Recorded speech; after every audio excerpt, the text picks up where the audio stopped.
శుభోదయం అందరికీ. గణేష్ చతుర్థి త్వరలో వస్తుంది కదా. ప్రసాదాలు, కొత్తిమీర, ఫ్రెష్ పుదీనా, పచ్చిమిరపకాయలు. మా అమ్మగారు 9 రోజులు గుళ్ళో ప్రసాదాలు ఇచ్చేవాళ్ళు.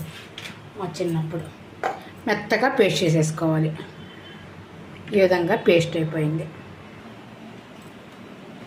కడాయిలో నూనె పెట్టి ఎండుమిరపకాయలు, మినపప్పు, ఆవాలు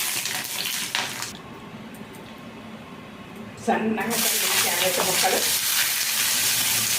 కొంచెం 5 నిమిషాలు మగ్గనివ్వాలి.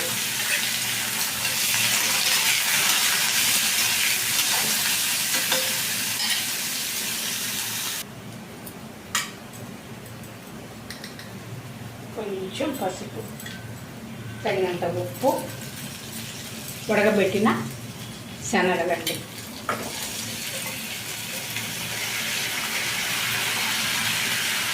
ఫ్రెష్ కొబ్బరి,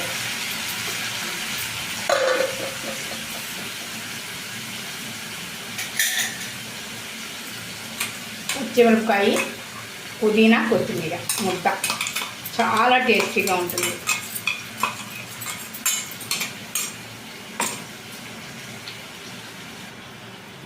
కొంచెం ఇంగువ,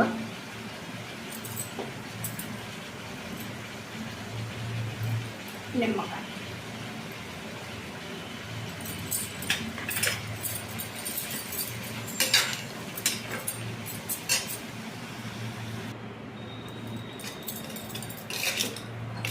గుమగుమలాడే గణేష్ చతుర్థి ప్రసాదాలు రెడీ అయిపోతున్నాయి.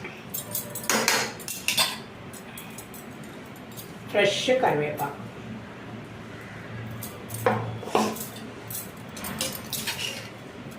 చాలా టేస్టీగా ఉంటుందండి. మా అమ్మగారు గుళ్ళో సాయంకాలాలు స్నానాలు చేసి ప్రసాదాలు కేజీ గుళ్ళో పంచిపెట్టేవాళ్ళు 9 రోజులు. అదే మాకు అందరికీ అలవాటే.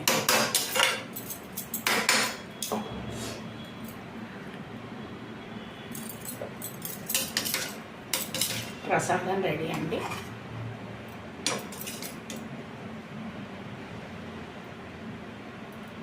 ప్లేట్లో వేస్తుంటేనే గుమ్మగుమ్మలాడిపోతాను.